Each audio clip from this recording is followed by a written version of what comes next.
अद्भुत, सर्वथा अद्भुत और महान थी भक्त उपमन्यु की भक्ति, जो अपना तप आरंभ करते समय भी भूख से ग्रसित थे, किंतु फिर भी जिस दुग्ध के लिए नन्हे उपमन्यु ने अपना तप प्रारंभ किया, वो दुग्ध जब उनके समक्ष प्रस्तुत हुआ तो उन्होंने वही दुग्ध महादेव को ही समर्पित कर दिया।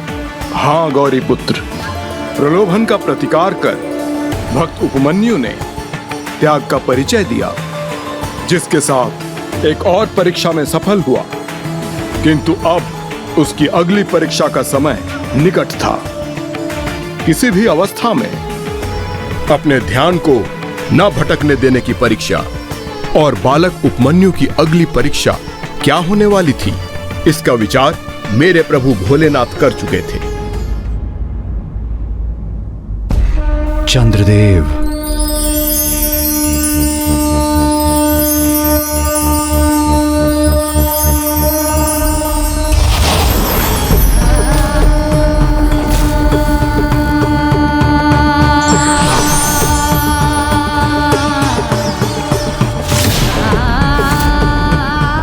भक्त उपमन्यु, अपने तप से जागृत होकर देखो, तुमने अपनी तपस्या से कैसा अनूठा चमत्कार उत्पन्न किया है।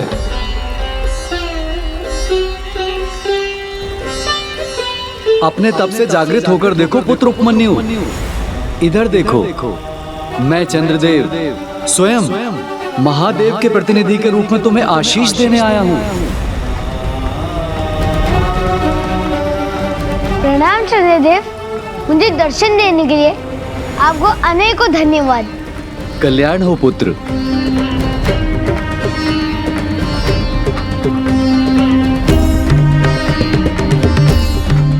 ये क्या है चंद्रदेव? अक्षय कलश है ये, जिसमें से दुग्ध प्रवाहित होना कभी भी समाप्त नहीं होगा।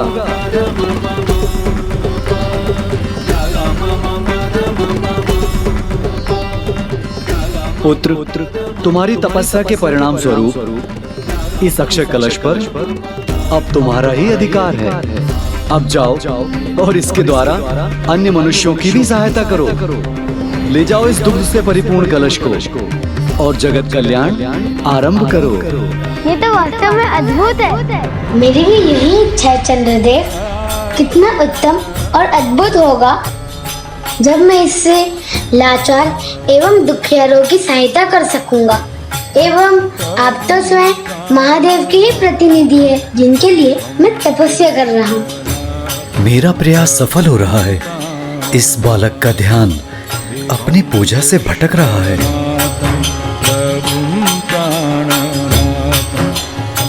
कितना उत्तम होता यदि मैं इससे लाचार दुखियारों की सहायता कर सकता, किंतु ये भी तो अनुचित है। इस प्रकार किसी को निवाला हाथ में देने से संसार की दरिद्रता नहीं घटेगी, अपितु आलस्य ही बढ़ेगा, जिससे अंततः दरिद्रता बढ़ेगी ही। मेरी भी यही इच्छा है चंद्रदेव कि भविष्य में मैं स्वयं को जन कल्याण के प्रति समर्पित कर सकूं।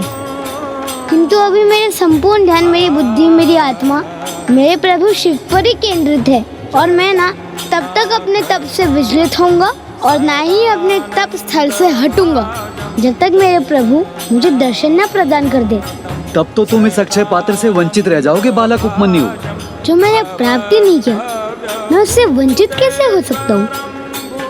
वैसे भी भक्ति के मार्ग पर जो अग्रसर हो, उसे त्याग करने में भला कैसा संकोच? भव्यभूतेश्वरं भूतनाथं। तुमने उचित कहा पुत्र। भक्ति के पथ पर अनेकों त्याग करने होते हैं और ऐसे त्यागी भक्तों को उनका लक्ष्य अवश्य ही प्राप्त होता है। मुझे विश्वास है तुम्हें भी तुम्हारा लक्ष्य अर्थात स्वयं प्रभु महादेव के दर्शन प्राप्त होंगे। कितनी अद्भुत है इसकी भक्ति की शक्ति, जो ये मेरे द्वारा ली जाने वाली कठिन परीक्षा में भी सफल रहा। चंद्रदेव उस बालक से संवाद कर उसका ध्यान भ्रमित करने के लिए गए थे, किंतु भक्त उपमन्यु के अद्भुत प्रभाव से स्वयं चंद्रदेव का ही ध्यान अपने लक्ष्य से हट गया। चंद्रदेव द्वारा बालक उपमन्यु के ध्यान को भटकाने के प्रयास को उसके दृढ़ निश्चय ने विफल कर दिया, किंतु अब भी बालक उपमन्यु को बल का सामना करते हुए अपने तप पर स्थिर रहने की एक और परीक्षा देनी शेष थी।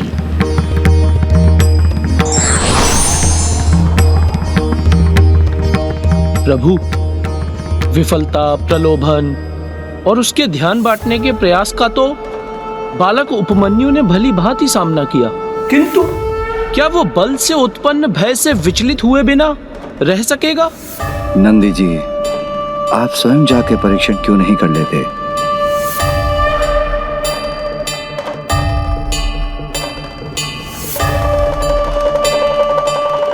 इस नन्हे भक्त के लिए आपके मन में क्या है प्रभु? नंदी जी के बल का सामना तो महान योद्धा भी नहीं कर पाते, फिर ये नन्हा बालक भला उनका सामना कैसे करेगा? मैं आपका आदेश समझ गया प्रभु। इस परीक्षा को और अधिक कठिन बनाने के लिए अब नंदी उस बालक के समक्ष अपने वास्तविक रूप में नहीं अपितु अन्य रूप में ही जाएगा। ओम नमः शिवाय, ओम नमः शिवाय, ओम नमः शिवाय, ओम नमः शिवाय,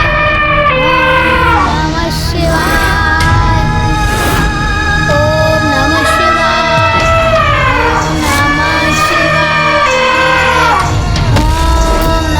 शिवाय,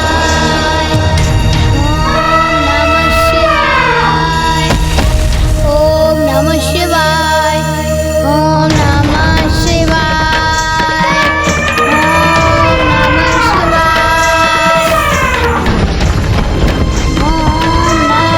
नमः शिवाय, ओम नमः शिवाय।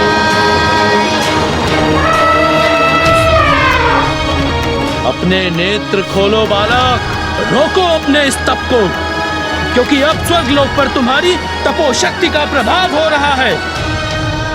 इसलिए मैं देवराज इंद्र का वाहन ऐरावत तुम्हें ये चेतावनी देने आया हूँ कि इससे पूर्व देवराज इंद्र स्वयं यहाँ आकर तुम्हें रोके, तुम स्वयं ही अपने प्राणों की रक्षा करने हेतु अपने तप को भंग कर दो। ओम नमः शिवाय, ओम नमः शिवाय, ओम नमः शिवाय, ओम नमः शिवाय, ओम नमः शिवाय, ओम नमः शिवाय। स्वामी, ये बालक उपमन्यु द्वारा आपको समर्पित उसके तप से उत्पन्न हुई तपोशक्ति ही है, जिसके कारण वो ऐरावत रूप में नंदी से सामना करने में भी सक्षम हो रहा है। देवी, ये उसके तप का प्रभाव नहीं, अपितु उसके समस्त संचित अच्छे कर्मों का परिणाम है।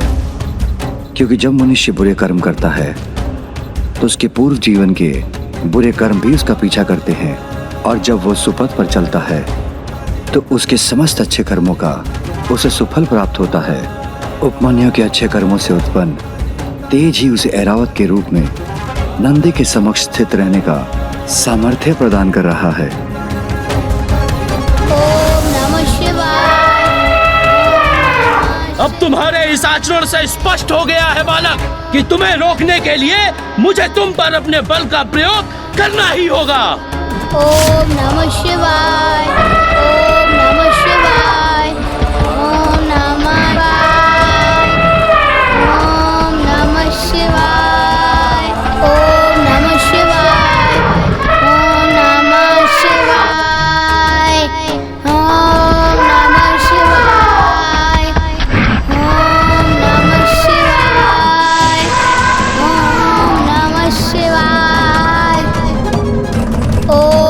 शिवाय। ओम नमः शिवाय। ओम नमः शिवाय। ओम नमः शिवाय। ओम नमः शिवाय। ओम नमः शिवाय। ओम नमः शिवाय। इस बालक में तो इतनी तपो ऊर्जा है, इस ऊर्जा का सामना तो मैं भी नहीं कर पा रहा हूँ। इस बाल तपस्वी की तपो ऊर्जा ने तो मुझे इसे मुक्त करने पर विवश कर दिया।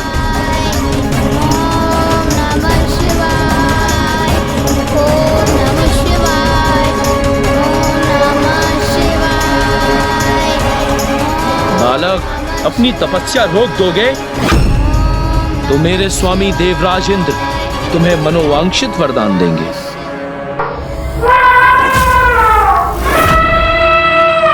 हे महान गजरावत, जो वरदान मुझे चाहिए वो मुझे देवों के देव महादेव ही प्रदान कर सकते हैं। अब मेरी इच्छा तो स्वयं उनके हाथों से दूध पान करने की है, जिसके पूर्व ना मैं अपना तप संपन्न करूंगा और ना ही अपने तप स्थल से हटूंगा। हे महान गजरावत, देवराज इंद्र के वाहन, मेरी तपस्या में विघ्न मत डालिए, अन्यथा आपकी शक्ति का उत्तर मुझे अपनी भक्ति की शक्ति से देना होगा। उचित है, फिर ऐसा ही हो। देखते हैं हम दोनों में से किसकी शक्ति सफल होती है।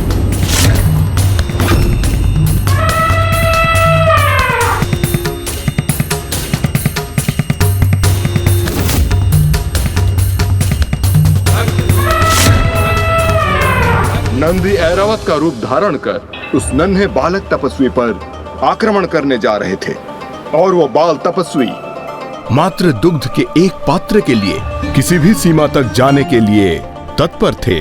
बालक उपमन्यु की अपने लक्ष्य के प्रति असाधारण निष्ठा है।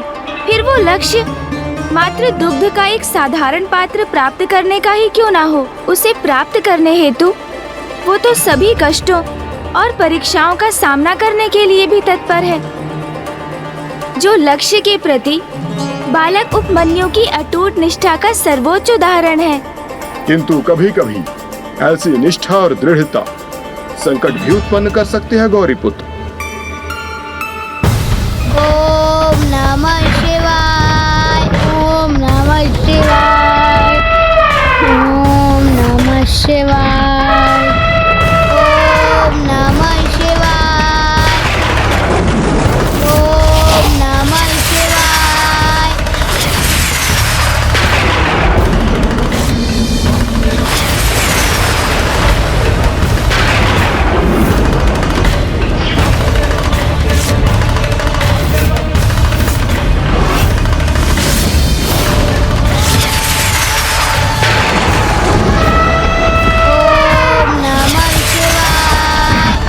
स्वामी, बालक उपमन्यु ने तो आपके अमोद अस्त्र को उत्पन्न कर लिया है, जिसको रोक पाना तो असंभव है।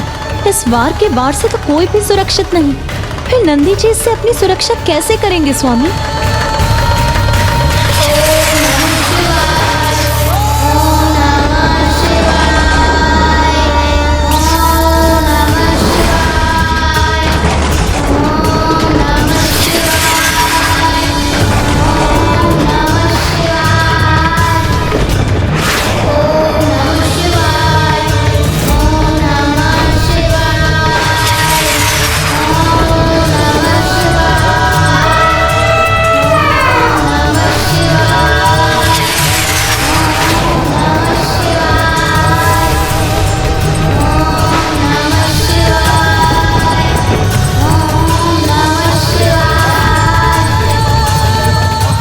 संपूर्ण सृष्टि अंधकारमय क्यों होती जा रही है स्वामी? ये तो महादेव के अमोघ अस्त्र का प्रभाव है, जो समस्त संसार से उसका प्रकाश सोख लेता है।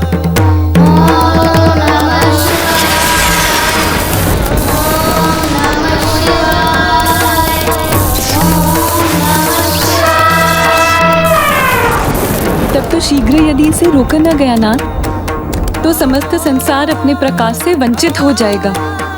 यहाँ तक कि सूर्य और चंद्र भी अपना प्रकाश खो देंगे। और वहाँ ऐरावत के रूप में नंदी पर भी महासंकट छाया रहेगा।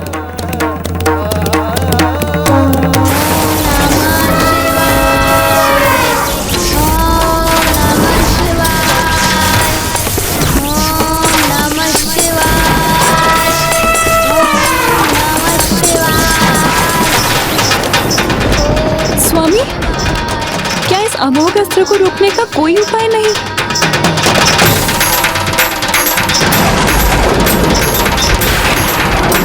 ये तो महादेव का अस्त्र है। यदि इसे कोई रोक सकता है तो वो स्वयं महादेव ही है।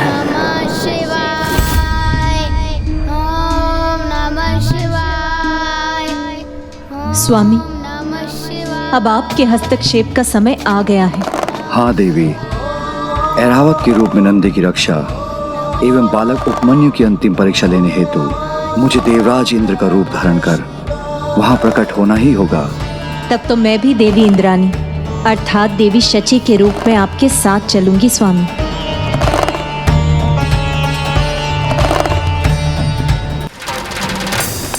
लंकेश, ब्रह्मास्त्र तो मात्र किसी के वरदान से ही प्राप्त किए जा सकते हैं। फिर बालक उपमन्यु ने अमोघ अस्त्र कैसे प्रकट कर दिया? गौरी पुत्र, व्यक्ति को उसके वर्तमान कर्मों का ही नहीं अपितु पूर्व कर्मों का फल भी मिलता है। ये बालक उपमन्यु के पूर्व कर्मों का ही फल था, जो वो समय आने पर अमोघ अस्त्र जैसे ब्रह्मास्त्र को प्रकट कर सका।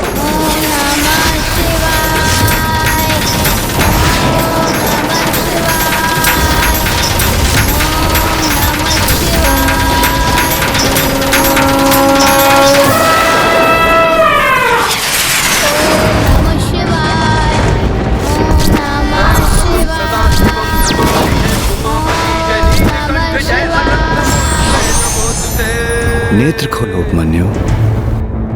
हो भोलेनाथ भक्तों के हो कष्ट से निवारते, ये सृष्टि सारे संकटों से शिव ही है उबारते। ओम नमः शिवाय, ओम नमः शिवाय, ओम नमः शिवाय, ओम नमः शिवाय, ओम नमः शिवाय, ओम नमः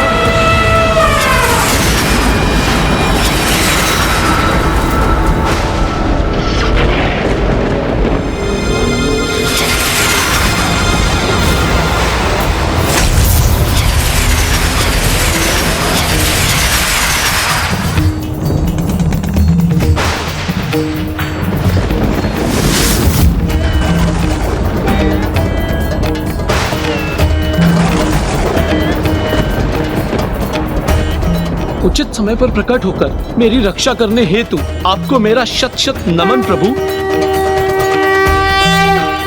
उनके भक्त ने जिस अमोघ अस्त्र को उत्पन्न किया, उसको रोकने हेतु भगवान ने उसे स्वयं अपने में ही समाहित कर लिया।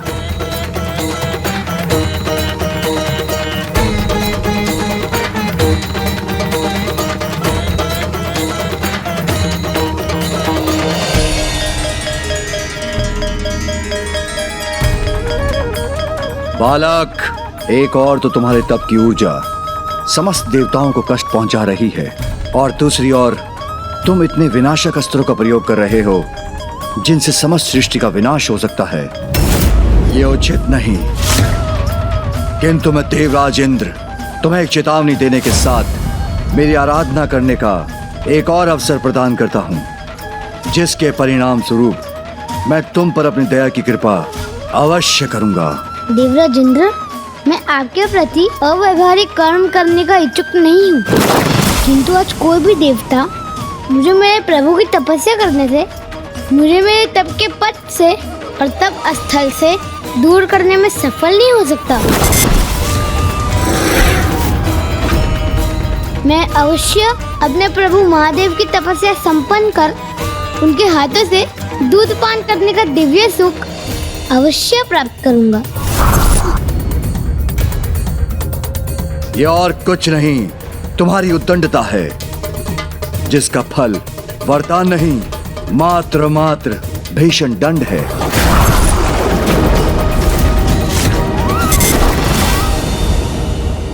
अर्थात अब तो भक्त और भगवान ही एक दूसरे के सम्मुख थे। हाँ गौरी पुत्र, प्रभु का क्रोध जागृत हो रहा था और ऐसी स्थिति उत्पन्न हो गई थी कि बालक उपमन्यु अपने तप के परिणाम स्वरूप किसी वरदान का नहीं अपितु महादंड का भागी बनने वाला था। लंकेश, भक्त उपमन्यु ने भेड़ियों से घिर जाने पर भय का उत्तर अपनी भक्ति से दिया और माता कामधेनु के द्वारा परीक्षा रूपी प्रलोभन का उत्तर श्रद्धा और निष्ठा से दिया। चंद्रदेव के द्वारा उनके ध्यान भटकाने के प्रयास का सामना उन्होंने अपने निश्चय की दृढ़ता से किया और नंदी जी के बाहुबल को अपने तपोबल से निरस्त किया। इन सभी परीक्षाओं में क्षण भर के लिए भी अपनी तपस्या से डिगे बिना उन्होंने निरंतर प्रभु के नाम का जाप कर सफलता प्राप्त की। तो फिर उन्हें वरदान के स्थान पर दंड क्यों प्राप्त होने वाला था? आपके इस प्रश्न का उत्तर तो एकमात्र मेरे प्रभु शिव शंकर शंभु के पास ही था, क्योंकि मेरे प्रभु इंद्रदेव का रूप धारण कर वहां प्रकट हो गए थे। तो तुम क्या अपना दंड प्राप्त करने के लिए तैयार हो बालक? मुझे किसी दंड के लिए तैयार होने की कोई आवश्यकता नहीं। मुझे तो पूर्ण विश्वास है देवराजेंद्र, क्योंकि मेरे प्रभु भोलेनाथ मेरा कोई अहित नहीं होने देंगे। बालक, तुम्हारा ये विश्वास तुम्हारी भूल है, क्योंकि जगत पिता प्रभु भोलेनाथ तुम्हारे जैसे नन्हे बालक पर अपना समय कदापि व्यर्थ नहीं करेंगे। नहीं देवराज, भूल तो कदाचित आप कर रहे हैं, क्योंकि मेरी माँ ने मुझसे कहा था कि प्रभु शिव भोलेनाथ के पास तो अपने भक्तों के लिए अथाह समय है और जो भक्त उनके प्रति सत्य निष्ठा रखते हैं वो उनकी गुहार अवश्य सुनते हैं। मुझे तो पूर्ण विश्वास है कि वो अवश्य यहाँ प्रकट होकर मुझे दूध पान कराएंगे।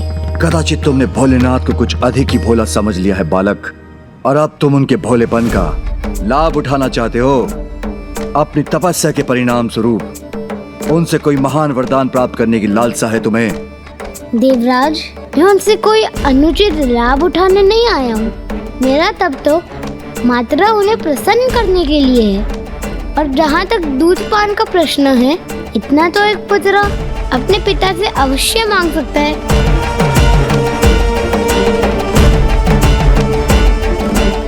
और फिर प्रभु शिव शंकर भोलेनाथ तो जगत पिता है, फिर उनसे कुछ मांगने में भला कैसा संकोच।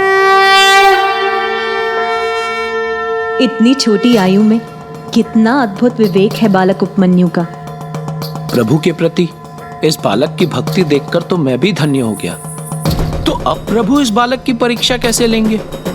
कदाचित इतनी सहजता से तुम मेरे आदेश का पालन नहीं करोगे तो उचित है अब तुम्हें दुख नहीं मात्र दंड की प्राप्ति होगी।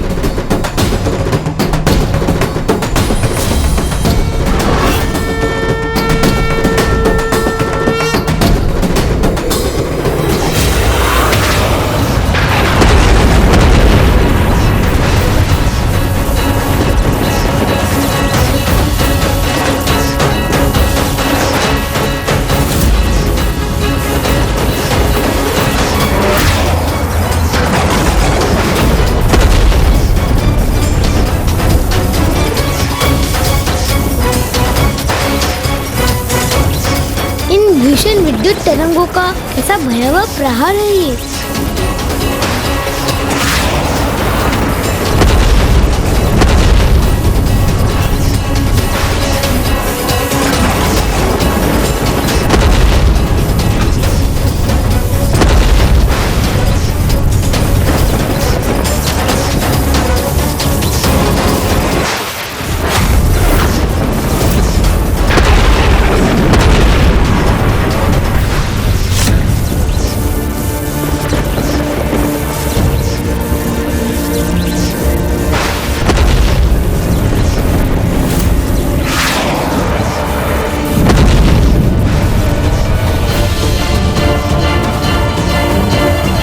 प्रचंड विद्युत तरंगों का तो अत्यंत विनाशकारी प्रभाव है, किंतु मैं इनसे भी प्रभावित नहीं होऊंगा।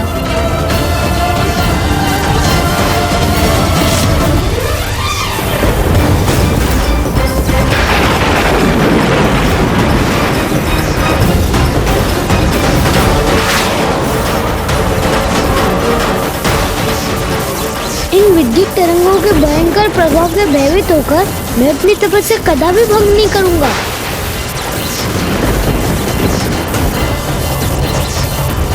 प्रभु शिव शंकर महादेव अवश्य मेरी रक्षा करेंगे। ओम नमः शिवाय, ओम नमः शिवाय, ओम नमः शिवाय। स्वामी, ये कितनी कठोर परीक्षा ले रहे हैं महादेव एक नन्हे बालक की। ओम नमः शिवाय, ओम नमः शिवाय, ओम नमः शिवाय, ओम नमः शिवाय। मात्र दूध के एक पात्र के लिए घोर तपस्या कर इतनी कठिन परीक्षाओं में सफलता प्राप्त की बालक उपमन्यु ने, फिर भी प्रभु महादेव की कृपा के स्थान पर उसे उसकी भक्ति और तप का ऐसा विपरीत फल क्यों प्राप्त हो रहा है स्वामी? ये तो महादेव की लीला है देवी, जिसका रहस्य स्वयं भोलेनाथ को ही ज्ञात है।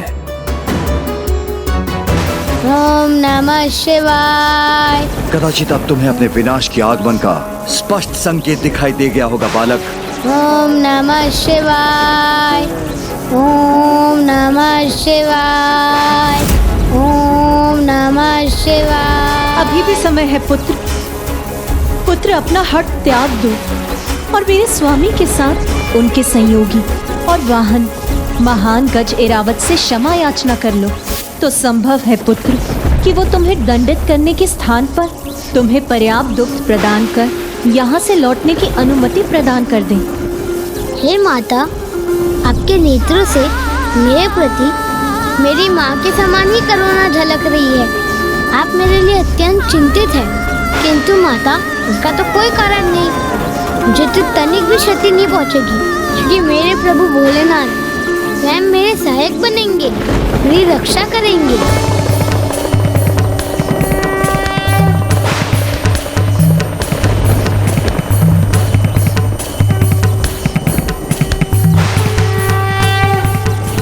धन्य है तुम्हारी भक्ति और निष्ठा प्रभु के प्रति उपमन्यु। तुम्हारे नन्हे हृदय में तो जैसे भक्ति का सागर ही समाहित है।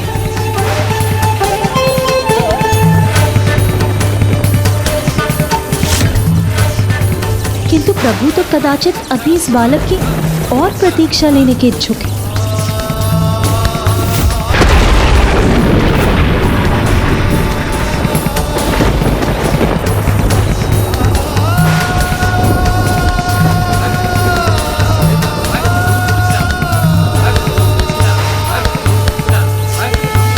हे समस्त सुरों के अधिपति, हे प्रभु सुरेश्वर, हे प्रभु सुरेश्वर, हे प्रभु सुरेश्वर, हे प्रभु सुरेश्वर, प्रभु सुरेश्वर, प्रभु सुरेश्वर, प्रभु सुरेश्वर, प्रभु सुरेश्वर।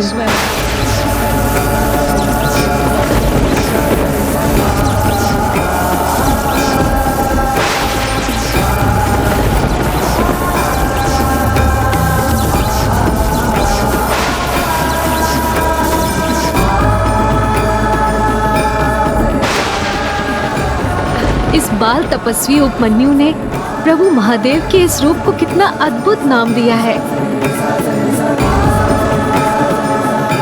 अब जब इस नन्हे बालक ने महादेव को एक नवीन नाम से पुकारा है, तो क्या महादेव प्रसन्न होकर इस नन्हे भक्त को इसका मनोवांछित वरदान देंगे?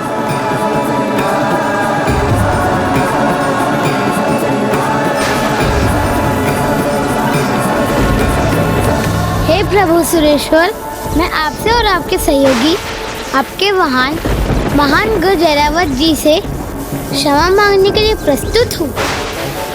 उचित कार्य में कोई विलंब किए बिना अपनी इच्छा से अथवा अज्ञानतावश की गई अपनी किसी भी भूल के लिए आपसे क्षमा मांगता हूँ।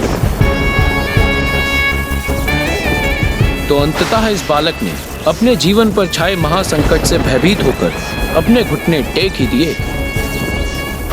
यदि क्षमा याचना करने हेतु ये बाल तपस्वी उपमन्यु अपनी तपस्या से पीछे हट गया तो समस्त परीक्षाओं में सफल होने के उपरांत भी अपनी इस अंतिम परीक्षा में असफल हो जाएगा और प्रभु से मात्र दुग्ध का एक पात्र प्राप्त करने के लिए इसका संपूर्ण तप व्यर्थ हो जाएगा।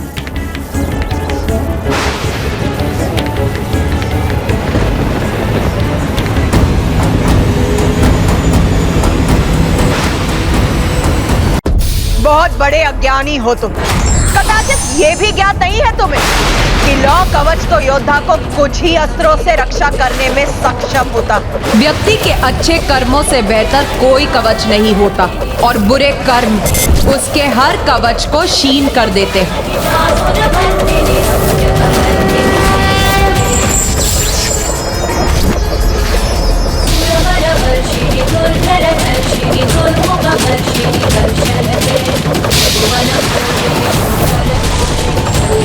किंतु स्वर्ण आभूषण मंगल और शक्ति के प्रतीक, और ये शक्ति तब तक स्थिर रहती है जब तक स्वर्ण के प्रति कोई मोह या लोभ न जागृत हो। क्योंकि मंगल और शक्ति का सुदृढ़ कवच जिसके पास भी होता है उसे किसी भी अन्य कवच की आवश्यकता नहीं होती। लाल वस्त्रों का ये सौंदर्य धारण कर तुम ये कह रही हो कि तुम्हें किसी कवच की आवश्यकता नहीं। किंतु तुम भूल रही हो नारी कि युद्ध भूमि में लाल वस्त्र पहनकर नहीं आया जाता। वस्त्र तो यहाँ लाल होते हैं शत्रुओं के लहू से।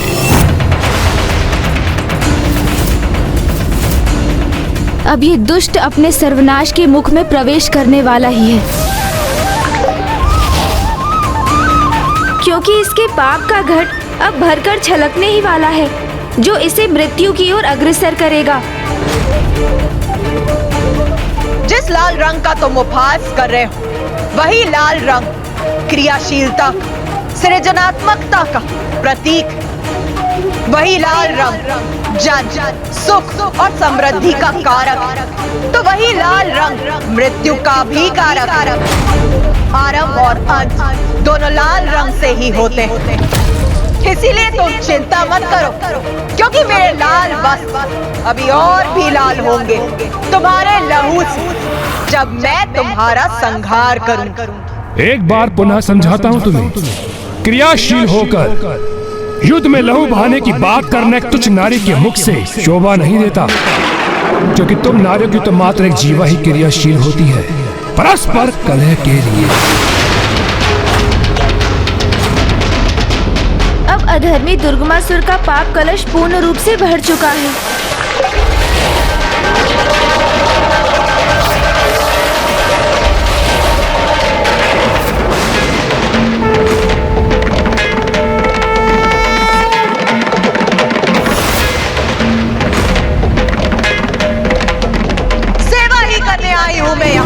धर्म और नियति की सेवा, तुम जैसे पापी का नाश कर।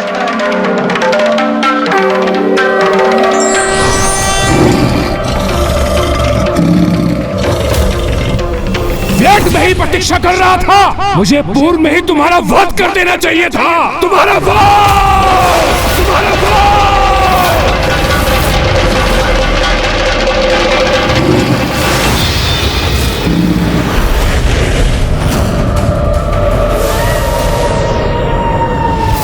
ये कैसा शेष स्वरूप दिखाई दे रहा है इस दुष्ट दुर्गमासुर का। अधर्म देवराज, अधर्म और पापों का अंधकार है ये, जिससे सभी को दूर रहना चाहिए। किंतु उस दुष्ट ने तो संपूर्ण जीवन पाप कर्मों को अपना आभूषण माना है। दुराचार करने की प्रवृत्ति को वस्त्र के समान धारण किया। इसलिए अब इसके पापों की गागर फूटने पर ये उसके अंतर की कालिमा ही है, जो उसके स्याह स्वरूप से हमारे समक्ष प्रकट हुई है। क्या हुआ?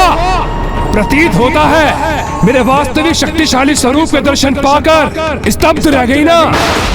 चलो साहस जुटाओ, युद्ध करो मुझसे, मुझे परास्त करो।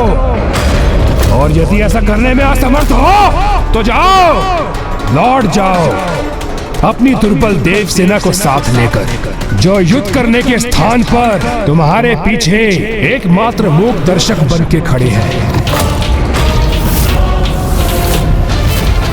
नहीं देवगण भैया, इसके इन दुर्वचनों पर हमारी कोई प्रतिक्रिया उचित नहीं, क्योंकि इसके इन शब्दों का उत्तर तो स्वयं माँ ही देंगी।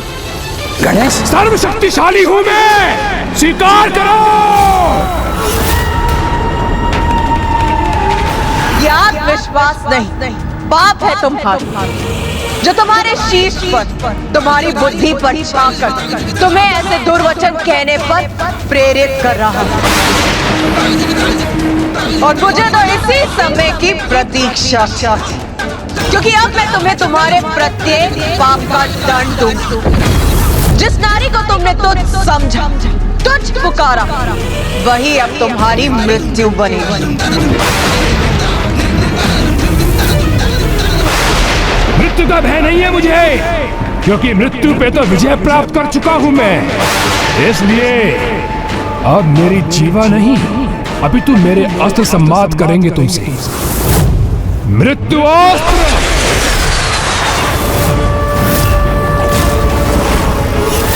लो मेरे इस प्रहार को संभालो।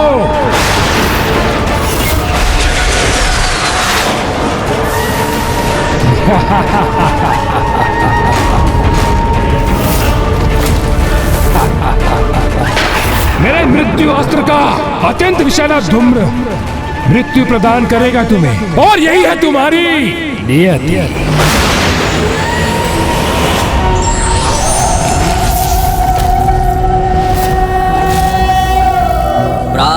महाविद्या माता धूमावती कलिकया जापमाला जयंती मध्याह्ने प्रौढ़ रूपा विकसित वदना चारु नेत्रा निशायां संध्यायां तृप्त रूपा गलित कुचयुगा मुंडमालां वहन्ति स देवी देव देवी त्रिभुवन जननी कालो कपातु युष्मा।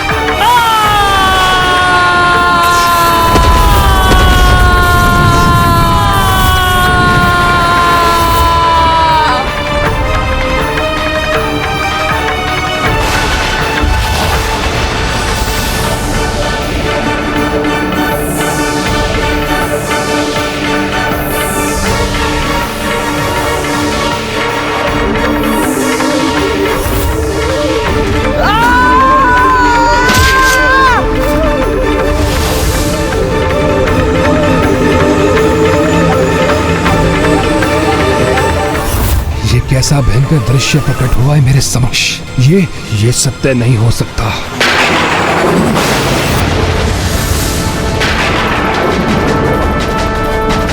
यही है तेरा अंतिम सत्य दुष्ट। तेरे मृत्यु अस्त्र के धूम्र में ही दिखाई दे गई ना तुझे अपनी मृत्यु। नहीं, ये मेरी मृत्यु नहीं, कोई माया है तुम्हारी, जिससे तुम मेरा मनोबल तोड़कर युद्ध में पराजित होने के स्थान पर तुम मुझे ही मेरे मन में पराजित करने का प्रयास कर रही हो। किंतु मैं ऐसा कदापि नहीं होने दूंगा। मेरे आसुरी अस्त्र तुम पर विफल हुए तो क्या हुआ, किंतु अपने दैविक अस्त्र का प्रयोग कर तुम्हारा संहार अवश्य करूंगा।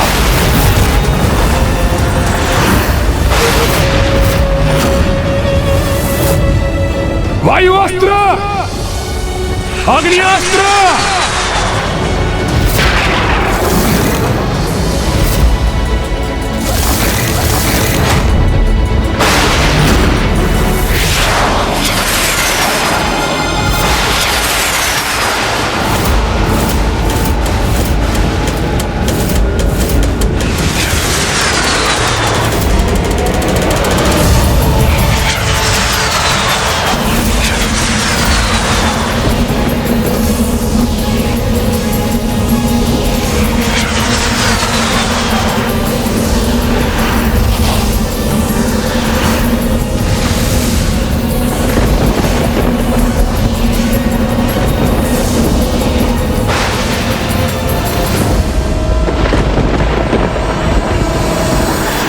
सभी देवी देवी कवच से सुरक्षित हैं, किंतु इन देवास्त्रों की संहारक ऊर्जा तो हमारे लिए और संपूर्ण सृष्टि के लिए भी संहारक सिद्ध हो सकती थी।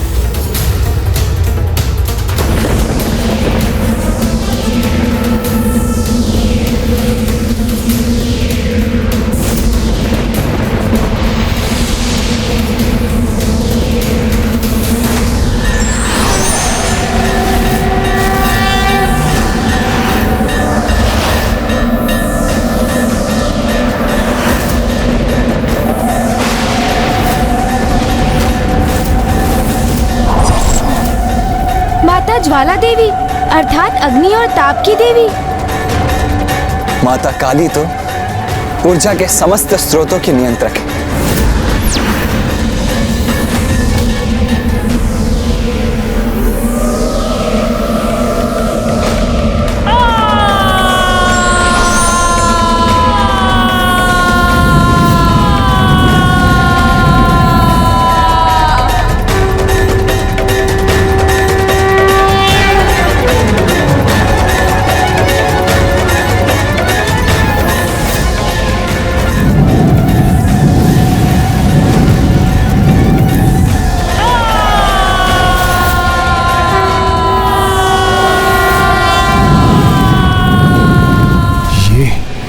ये क्या हो रहा है? ये देवियां मेरे दैविक अस्त्रों के प्रभाव को कैसे नष्ट कर सकती हैं?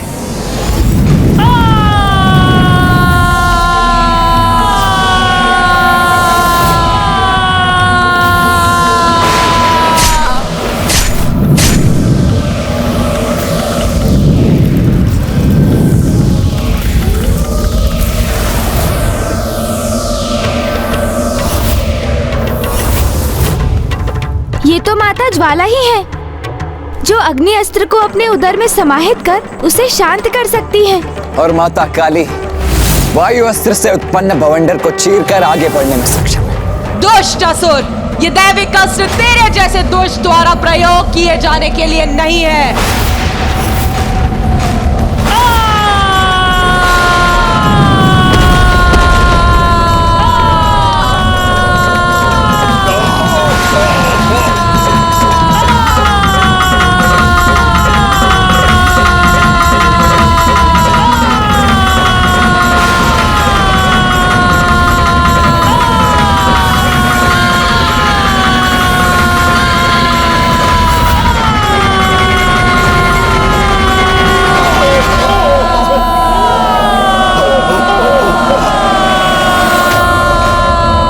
मेरी असुरी ढाल मेरा कवच बनकर मेरी रक्षा करे।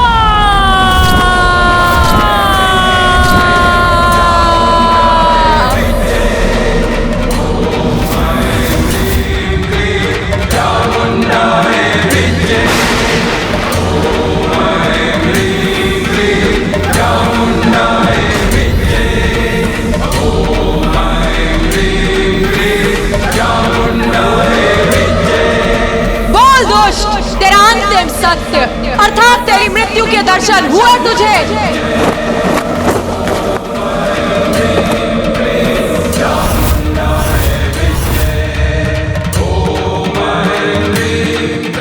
ये थी वायु की वास्तविक शक्ति। अब देख ज्वाला की शक्ति क्या करती है तेरे साथ।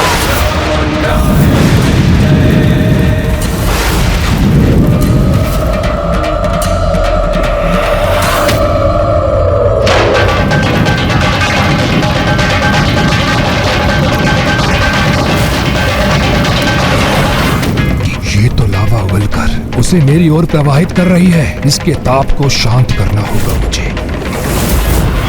वरुण अस्त्र।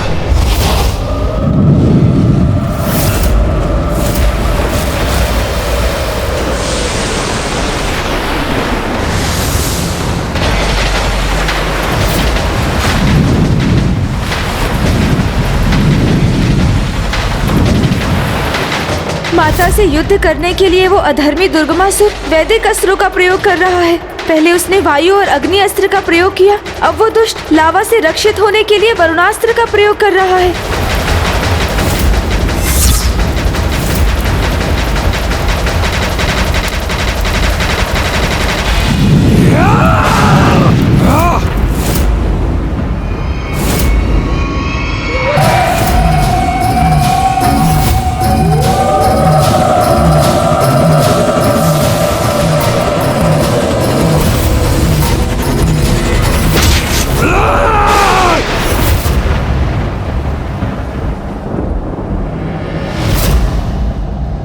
पता मुझे वो दृश्य क्यों दिखाई दिया। पहचान अपनी मृत्यु को मूर्ख, जो तेरे अंतिम सत्य के रूप में तेरी ओर बढ़ रही है।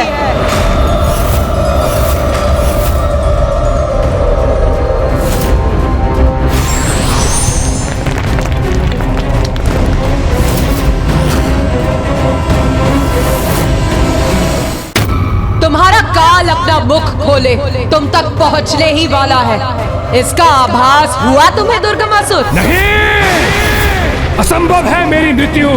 मैं अजय था, अजय हूँ और अजय रहूंगा। दुर्गमासुर हूँ मैं, दुर्गमासुर, दुर्गमासुर।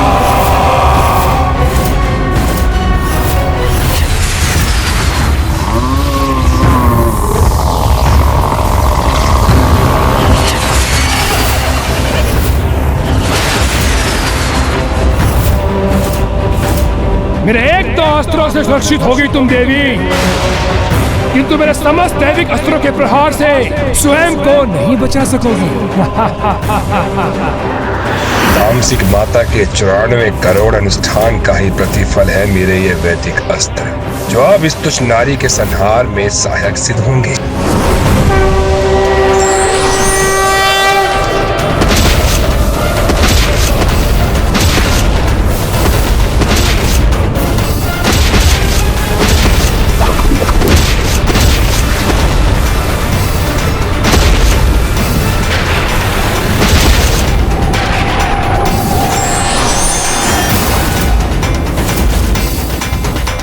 विश्वास नहीं होता, इन 9 देवियों ने उत्पन्न होकर मेरे समस्त दैविक अस्त्र नष्ट कर दिए।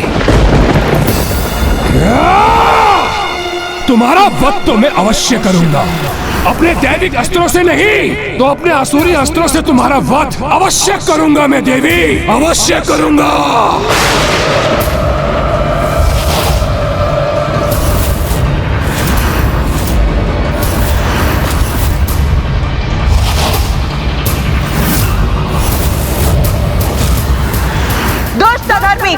लो अब सामना करो धर्म की शक्ति का।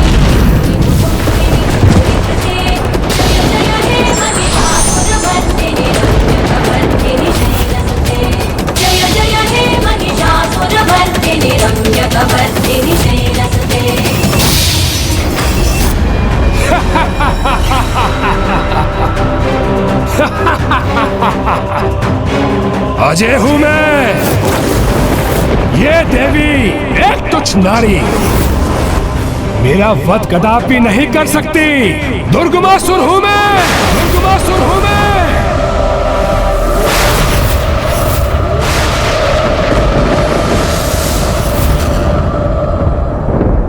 ये क्या?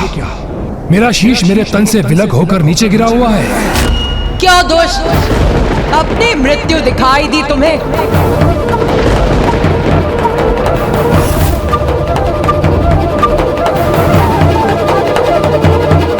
ये कैसा प्रपंच है? कभी एक देवी युद्ध करने आती तो कभी कोई और। तुमने घोषणा की थी कि तुम स्वयं युद्ध करने आओगी, तो फिर ये अनेक देवियां युद्ध में क्यों प्रस्तुत हो रही हैं? मूर्ख, मंद बुद्धि दुर्गमासुर, जिन्हें तुम अनेक कह रहे, वो सभी देवियां मुझसे ही उत्पन्न होती और मुझ में ही समाहित हो जाती। वो सभी देवियां मेरा ही रूप, एक ही। अच्छा, रूप।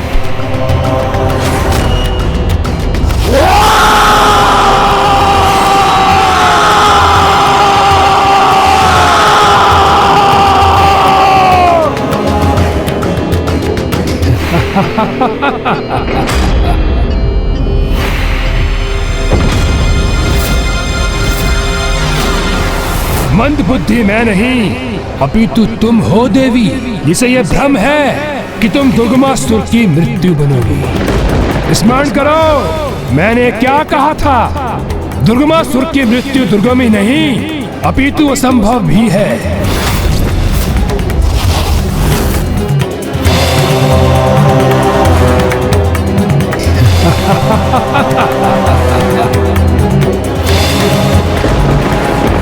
देखो मेरे सहस्त्र सशस्त्र हाथों को। जिस अनुष्ठान का सुझाव मुझे तुम्हारी एक सहयोगिनी से प्राप्त हुआ है, उसी से प्राप्त किए मैंने सहस्त्र हाथ। अब मैं देखता हूँ मेरे प्रहार का सामना कैसे करोगी तुम। ये दुष्ट तो अभी भी समर्पण करने के लिए तैयार नहीं है। नहीं भैया, इस पर तो इसके दंभ का ही प्रभाव छाया है, जिसने इसकी बुद्धि को भ्रमित कर इसे वास्तविकता देखने और समझने में अक्षम कर दिया है।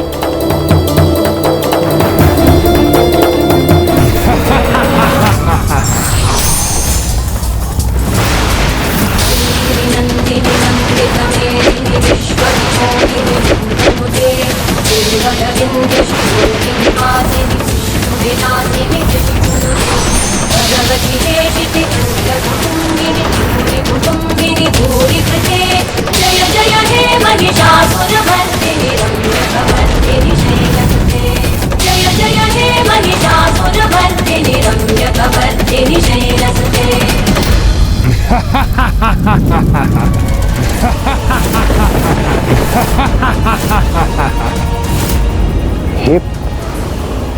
ये क्या हुआ?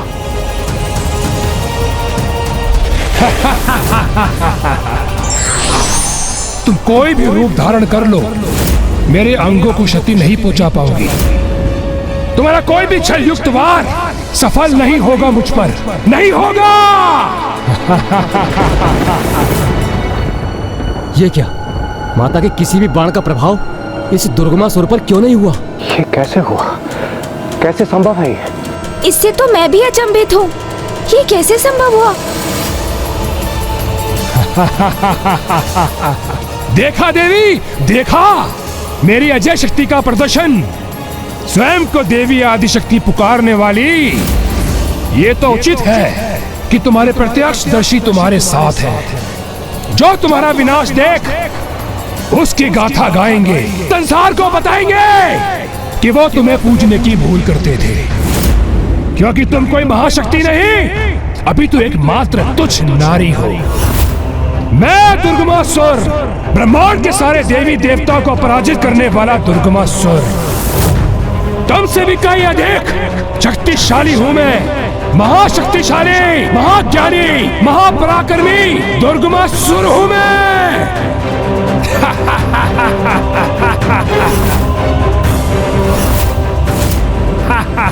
दुर्गमासुर हूं मैं, दुर्गमासुर हूं मैं। भैया, हमें स्वयं को शांत रखकर इस विकट परिस्थिति के समाधान का विचार करना चाहिए।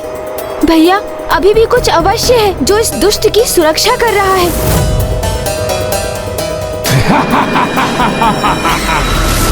इसका ललाट, मेरी दिव्य दृष्टि से मुझे इसके ललाट पर वैसा ही तेज दिखाई दे रहा है जैसा तेज गायत्री माता के प्रभाव से दुष्ट अरुणासुर के ललाट पर भी था।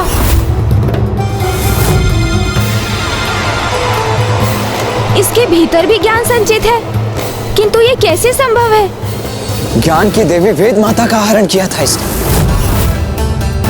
तो अवश्य उन्हीं से कोई ज्ञान प्राप्त किया होगा इसने। भैया, संगति का प्रभाव।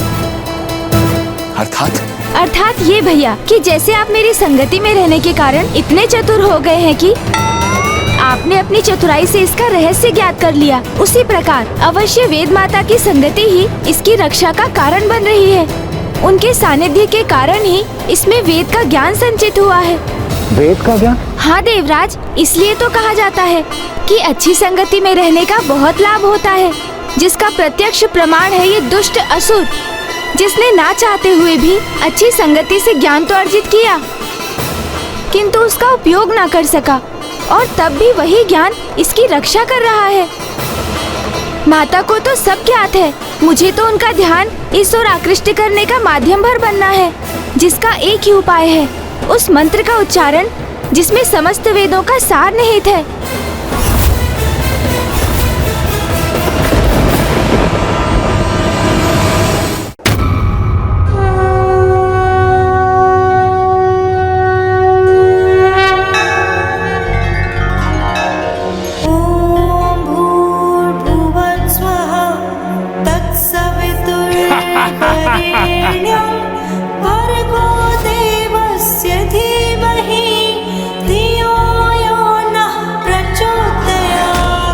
वेद माता का ज्ञान ही है जो इस असुर की रक्षा कर रहा है।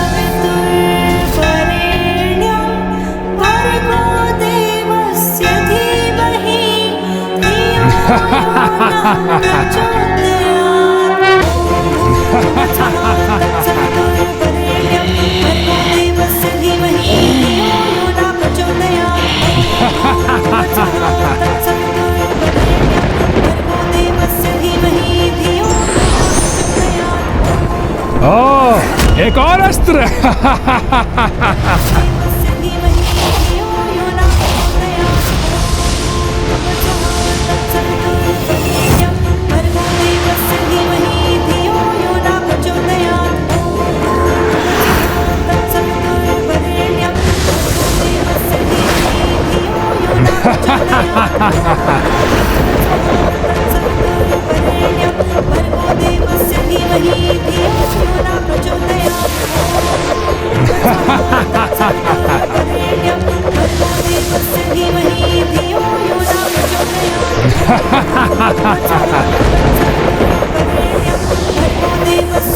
इस चक्र की ध्वनिन गति से मेरा मस्तिष्क भी अनियंत्रित हो रहा है।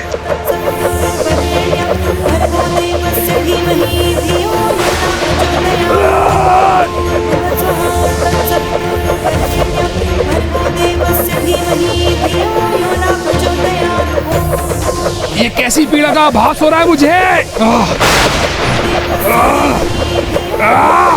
अपार कष्ट हो रहा है मुझे, जैसे मेरा शीश विस्फोट होने जा रहा है।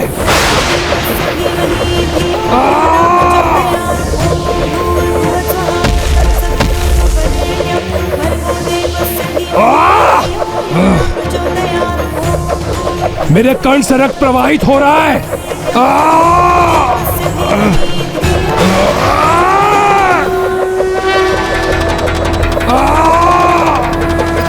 ये क्या?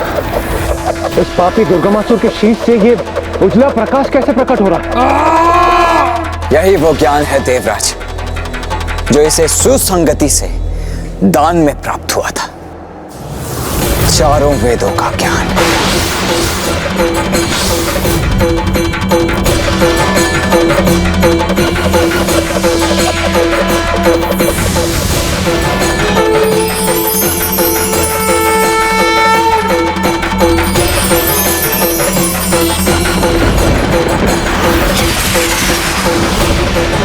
ये ऋग्वेद का ज्ञान उत्सर्जित हुआ, अब यजुर्वेद का ज्ञान।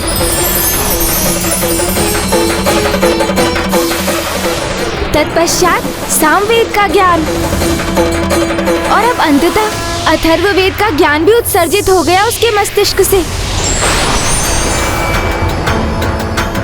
इतनी सहजता से किसी को ज्ञान प्राप्ति नहीं होती, किंतु तुम्हें हो गई। बलपूर्वक तुमने जिनका हरण किया, वेद की उन्हीं देवी की संगति से तुम्हें इस धर्म के ज्ञान को पाने का सौभाग्य मिला। किंतु तुम्हारे भीतर की बुराई ने तुम्हारे ज्ञान को कभी बढ़ने नहीं दिया, किंतु धर्म के इस ज्ञान ने फिर भी तुम्हारा साथ दिया और कवच बनकर सदा तुम्हारी रक्षा की। यह है उचित ज्ञान का महत्व, जो तुम जैसे मूर्ख अधर्मी कभी नहीं समझ सकते। किंतु अब तुम्हारा ये कवच तुमसे छिन चुका है, इसलिए अब तुम अपने सर्वनाश के लिए तैयार हो जाओ दुष्ट दुर्गमासुर।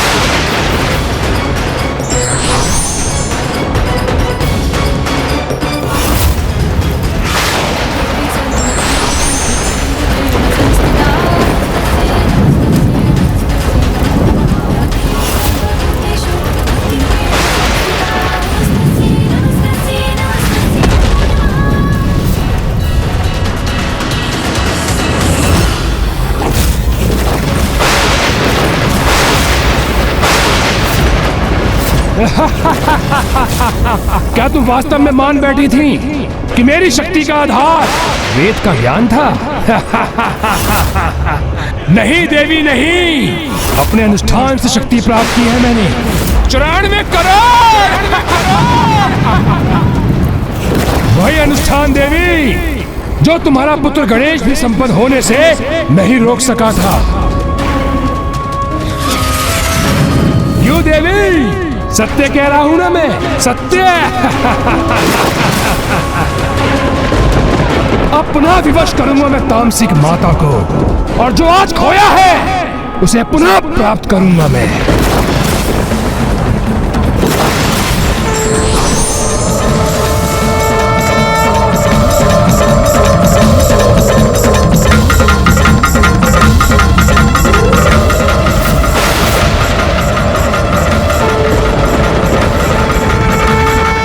इसी माँ ने तुझे सुझाव दिया था, आज मृत्यु प्रदान करेगी।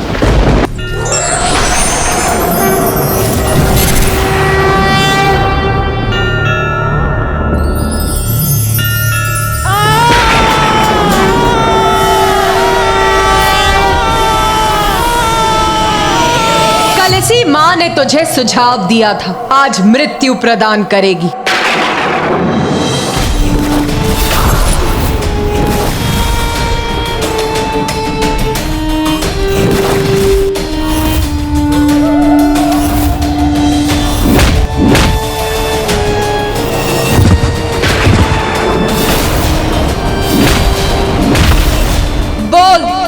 कैसा अनुष्ठान दोष?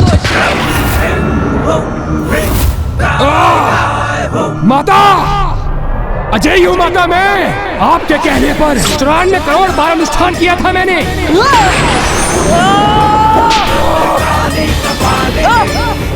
माता, ये क्या कर रही है आप माता? माता मुझे मुक्त कीजिए। कोई क्षति नहीं पहुंचा सकता माता मुझे, क्योंकि आपने जो कहा मैंने वो ही किया। 94 करोड़ बार अनुष्ठान किया है माता मैंने।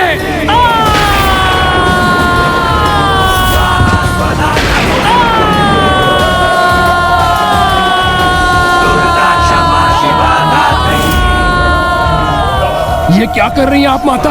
आप मेरी आराध्य हैं और मैं आपका परम भक्त। इसके पश्चात भी आप मुझे प्रताड़ित कर रही हैं माता।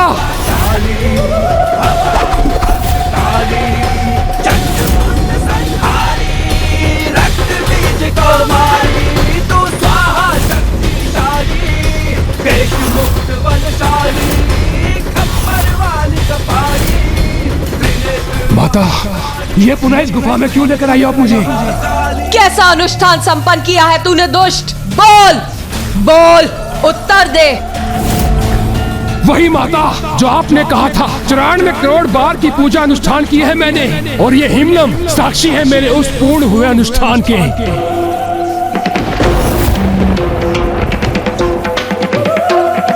नहीं, ये नहीं हो सकता। ये हिमलम शेष कैसे रह गया? मैंने तो पूर्ण रूप से अनुष्ठान किया था।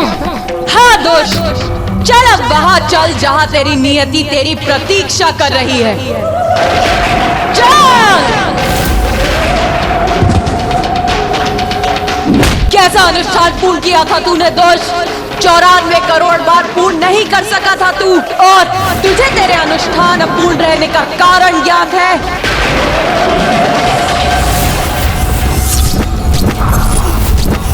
मेरा अनुष्ठान अपूर्ण कैसे रह गया?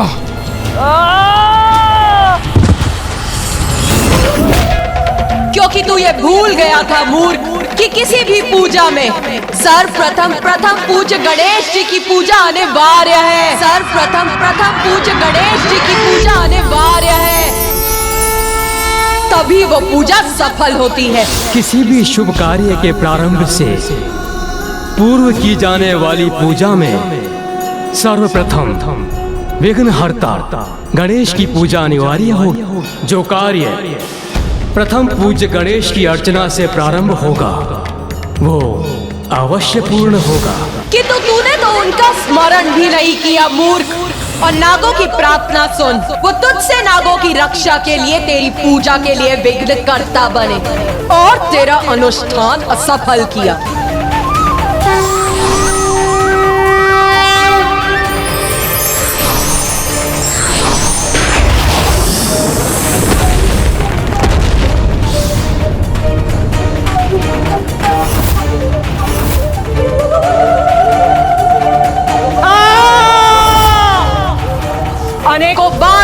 मुझे विवश किया, किंतु फिर भी मैंने तुझे दंडित नहीं किया, क्योंकि तेरे भीतर वैदिक ज्ञान सम्माहित हो गया था। और इसीलिए आज तक देवी आदि शक्ति ने मुझे इसकी अनुमति नहीं दी थी कि तू अब तेरे पापों की गागर भरकर फट चुकी है। इसीलिए अब तुझे ये दर्शाने के लिए कि अत्याचार कितना भयंकर हो सकता है, कोई रोक नहीं है मुझ पे।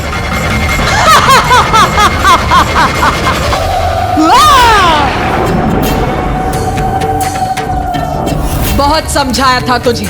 अवैदिक पूजा से भले ही भक्त अपने आराध्य को विवश कर तुरंत उसका फल तो पा जाता है, किंतु एक दिवस इसका भयंकर दंड भी भुगतना पड़ता है उसे।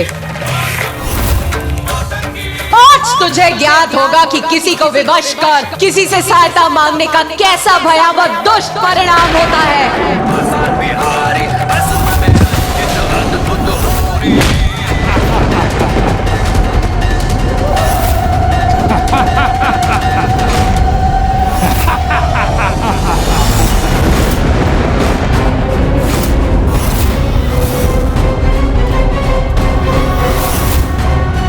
भय करो मूर्ख अधर्मी, उद्दंडता भरी हंसी मत हंसो।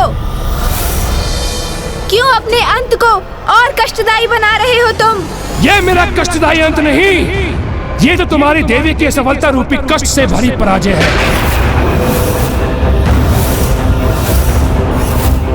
क्योंकि ये देवी कोई क्षति नहीं पहुंचा सकती मुझे। क्यों देवी, तुम्हें यह भी ज्ञात नहीं कि मेरा वध करने में सर्वथा असमर्थ रहोगी तुम? यदि इतनी ही शीघ्र अपने अंत के लिए तत्पर हो रहे हो तो तैयार हो जाओ पापी, तुम्हारा अंत निकट भी है और सुनिश्चित। नहीं, सुनिश्चित है तो बस यही कि मेरा वध कोई नहीं कर सकता, कोई नहीं, क्योंकि यहाँ कोई नहीं जिसने वर्षों तक अपनी पलकें न झपकाई हो।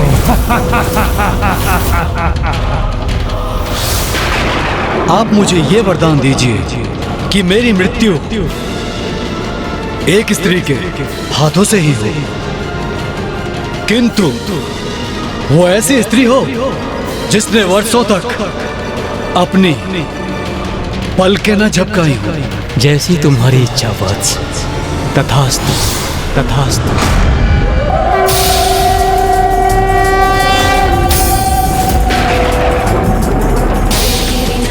सूर्यास्त होने को है। अब इस दुष्ट का वध करने हेतु बहुत ही कम समय शेष है माता के पास। यदि ये आज भी शेष रह गया तो ज्ञात नहीं कि कल ये कौन सा नवीन संकट प्रकट करेगा। कदाचित पुनः अवैदिक पूजा कर तामसिक माता को विवश करेगा ही। इसे इसका अवसर ना ही प्राप्त हो तो उचित है।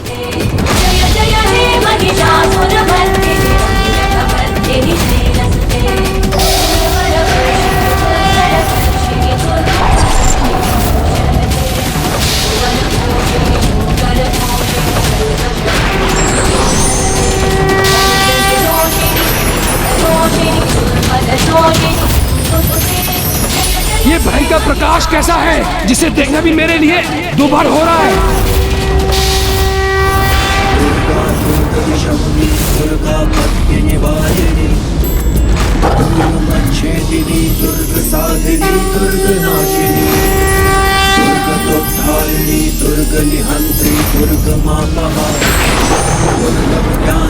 दुर्ग दैत्य लोक दवानना।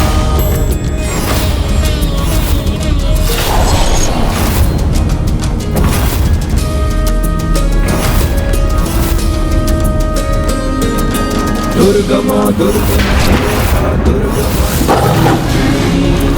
दुर्गमा दुर्गम विद्या दुर्गमाश्रिता दुर्गम ज्ञान संस्थाना दुर्गम ध्यान वासिनी दुर्गमदा दुर्गमार्ग स्वरूपिणी दुर्गमासुर सहंत्री दुर्गमायुधधारिणी। माँ अब अपना योद्धा रूप धारण कर रही हैं। उनके इस रूप का दर्शन तो हमारा परम सौभाग्य है। और इस पापी का दुर्भाग्य। अब बस माता इस दुष्ट को सूर्यास्त के पूर्व नष्ट कर दे।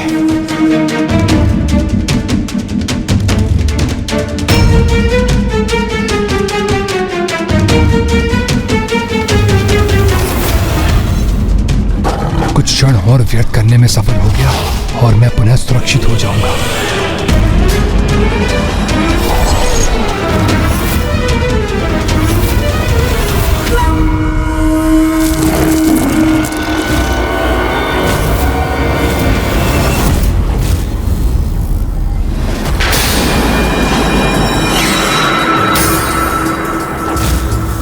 समय व्यर्थ कर रहा है ये दुष्ट। सूर्यास्त तक शेष रहना चाहता है, जिससे इसे युद्ध में एक और दिवस की अवधि प्राप्त हो जाए।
अब दिखाई दी तुझे तेरी मृत्यु।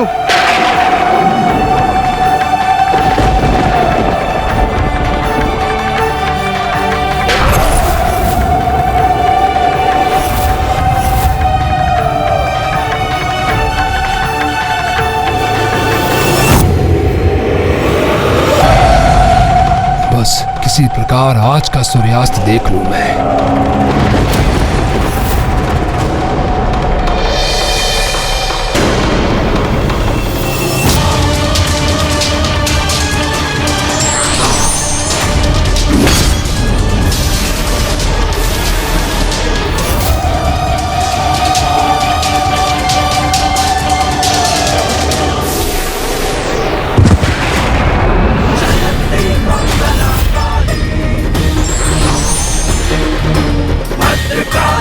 बहुत इच्छा थी ना तेरी एक नारी द्वारा अपना अंत करवाने की, जिसने वर्षों तक अपनी पलकें न झपकाई हो। तो लो देख देख, मैं विशालाक्षी अनंत काल तक बिना अपनी पलकें झपकाए रही, क्योंकि मैं दीर्घ अवधि से अपलक अपने स्वामी महादेव का काशी लौटने की प्रतीक्षा कर रही थी, और आज तेरा काल बनकर तेरे समक्ष खड़ी।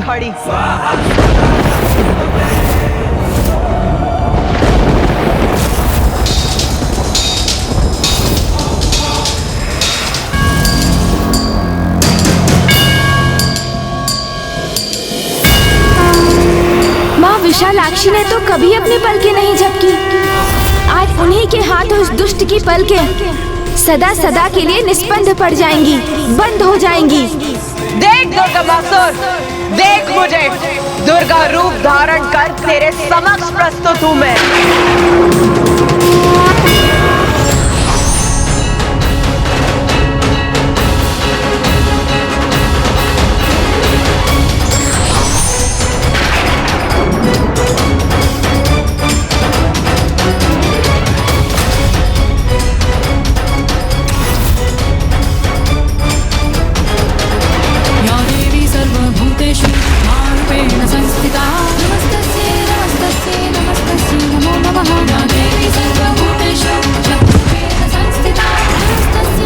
अपने अधूरे अनुष्ठान से प्राप्त शक्ति का बहुत अहंकार है ना तुझे, तो दिखाओ वो शक्ति। साहस शेष है तो युद्ध कर मुझसे। कुछ ही क्षण शेष रह जाऊं तो सूर्यास्त हो जाएगा।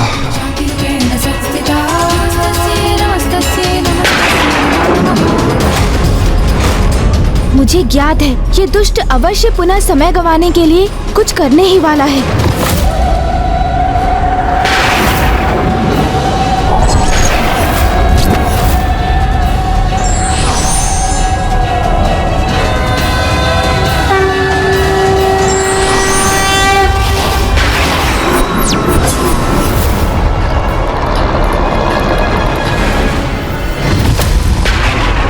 मेरी पूजा अवश्य पूर्ण ना हुई हो, किंतु देवी आदिशक्ति को पराजित करने की मेरी इच्छा अवश्य पूर्ण होगी। रस्सी जल गई किंतु बल नहीं गया, इसे ही कहते हैं अहंकार। आज तेरे साथ तेरे अहंकार का भी अंत होगा दुर्गमासुर। नो! मेरे सहस्त्र हाथों से, सहस्त्र अस्त्रों से प्रहार होने का सामना करो।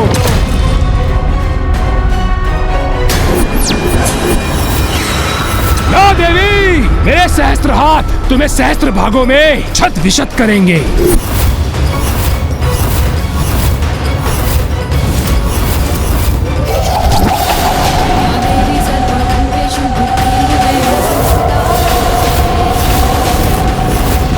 ये सहस्त्रों आकृतियां कहां से उत्पन्न हुई? ये क्या माया है?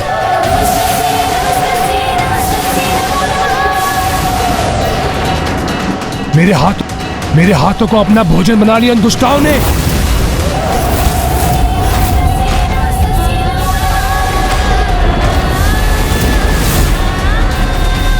और मेरे अस्त्र मुझ पर ही आ गिरे हैं।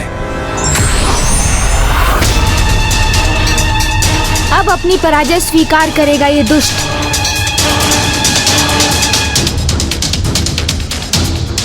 तुम कुछ भी कर लो, किंतु दुर्गमासुर को पराजित नहीं कर सकोगे तुम।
दुर्गा अर्थात वो जो पापियों के लिए भक्षक और भक्तों के लिए रक्षक हो।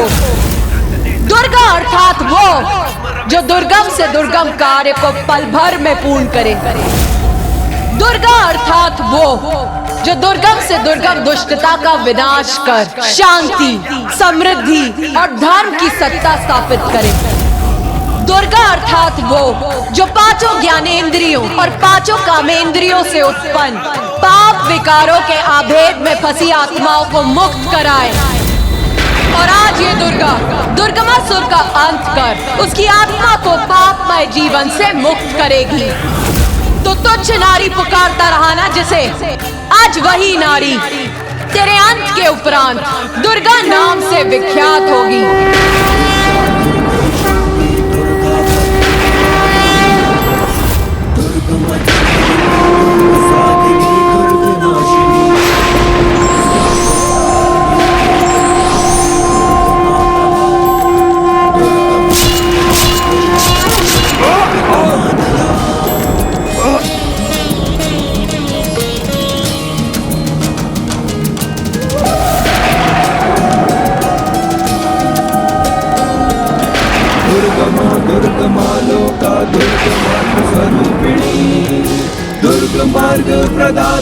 दुर्गम विद्या दुर्गमाश्रिता दुर्गम ज्ञान संस्थाना दुर्गम ध्यान भासिनी दुर्गमोहा दुर्गमदा दुर्गमार्ग स्वरूपिणी दुर्गमा।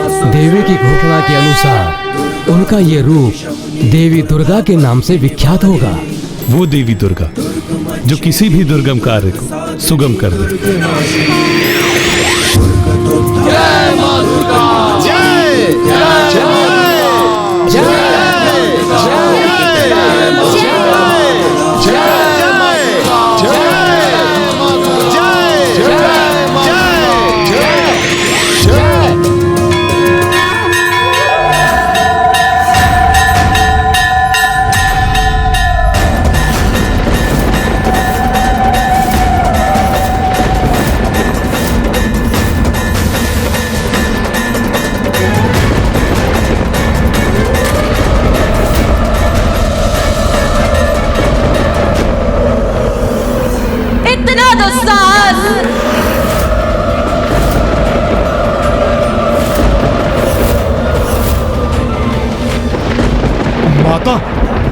माता, मैं तो अपना कर्तव्य करने इस दुष्ट आत्मा को लेने भर आया था माता। अब एक भी पग आगे मत बढ़िएगा यमदेव। क्या हो गया है माता को? वो अभी भी इतनी उग्र और अशांत क्यों प्रतीत हो रही है?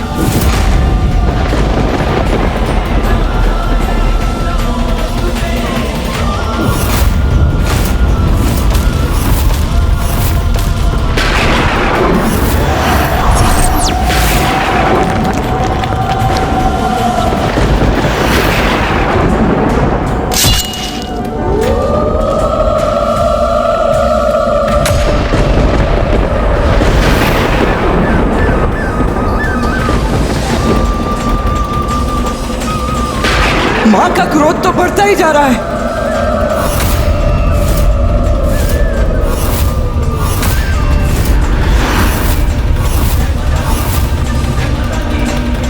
इससे पूर्व की माता का क्रोध अपने चरम पर पहुंचे और कुछ अनर्थ हो जाए, माता के क्रोध को शांत करना होगा।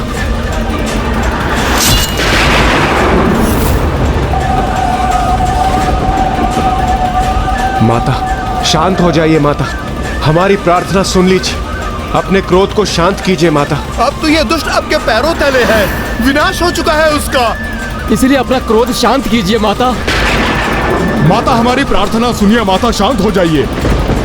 इस समय माता आदिशक्ति अथवा माता विशालाक्षी के रूप में नहीं, माँ दुर्गा के रूप में है। दुर्गम संकट से रक्षा करने वाली माँ दुर्गा को तो उन्हीं के नाम के उच्चारण से शांत किया जा सकता है।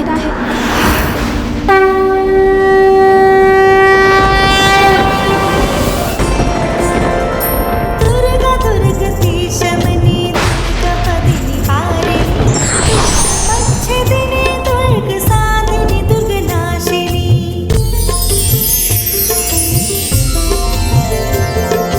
दुर्गोधारिणी दुर्गनिहन्त्री दुर्गमापहा दुर्गं ज्ञानदा दुर्गदैत्यलङ्कारिणी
नहीं यमदेव, आपने देखा नहीं ये पूर्व में कितने बड़े बड़े वचन बोल रहा था, किंतु अब कैसे पूर्ण रूप से शांत है। अर्थात अधर्म पथ पर चलने के लिए इसे प्रेरित करने वाले इसके प्रमुख अवगुण अहंकार का अब नाश हो चुका है। इसीलिए अब मेरे द्वारा इसका संहार होने पर इसे मोक्ष की प्राप्ति होगी।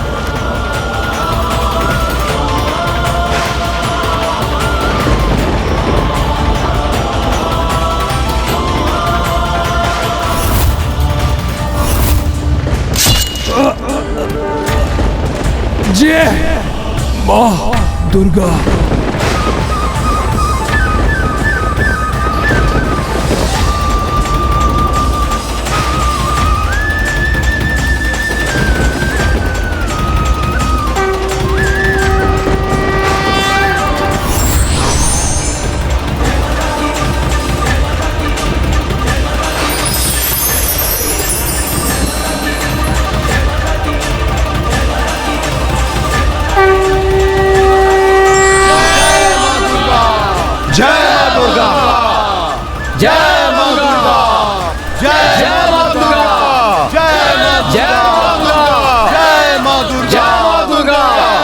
माँ दुर्गा, आपने इस महापापी का संहार कर हमें दुर्गम संकट से मुक्त किया, किंतु माता उन साधारण जीवों का क्या जो संकट के समक्ष भयभीत हो जाते हैं? उन्हें आपकी कृपा कैसे प्राप्त होगी माता? वो संकट के समक्ष निर्भय कैसे होंगे? पुत्र गणेश ने अभी मेरे जिन 32 नामों का उच्चारण किया, उन सभी नामों के विशेष अर्थ हैं। जो इन नामों के अर्थ समझ के मेरे द्वंद्विश नाम माला का जाप करेगा अथवा स्तुति करेगा, वो दुर्गम से दुर्गम संकट से बाहर आने का मार्ग अवश्य प्राप्त करेगा।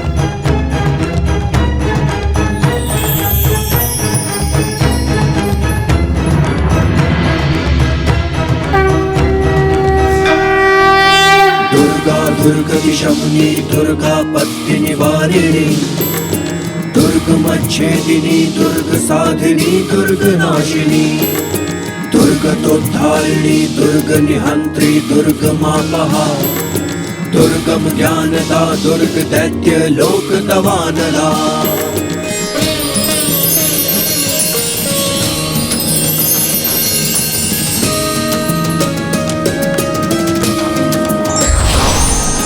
दुर्गमा दुर्गमा लोका दुर्गमात्म स्वरूपिणी, दुर्ग मार्ग प्रदा दुर्गम विद्या दुर्गमाश्रिता, दुर्गम ज्ञान संस्थाना दुर्गम ध्यान भासिनी, दुर्गमोहा दुर्गमदा दुर्गमार्ग स्वरूपिणी, दुर्गमासुर सहंत्री दुर्गमायुधधारिणी, दुर्गमांगी दुर्गमता दुर्गम्या दुर्गमेश्वरी, दुर्ग भीमा दुर्ग भामा दुर्ग भा दुर्ग दारिणी, दुर्ग भीमा दुर्ग भामा दुर्ग भा दुर्ग दारिणी।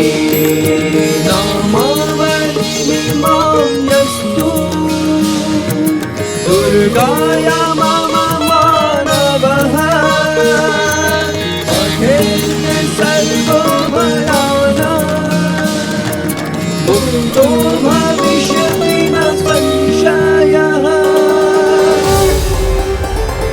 या देवी सर्वभूतेषु शक्तिरूपेण। अब मेरा ये दुर्गा स्वरूप काशी में स्थित होगा, मैं वहीं निवास करूंगी और भक्तों पर आने वाले महासंकटों से उन्हें मुक्त करूंगी।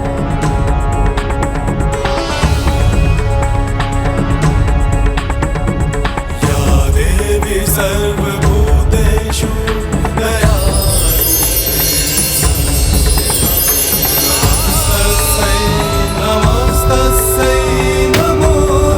जिस प्रकार स्वयं के भीतर कस्तूरी होने के बाद भी हिरण सदा भटकता ही रहता है, उसी भांति मनुष्य भी स्वयं के भीतर स्थित वास्तविक ज्ञान को बहुत कठिनाई से ढूंढ पाता है।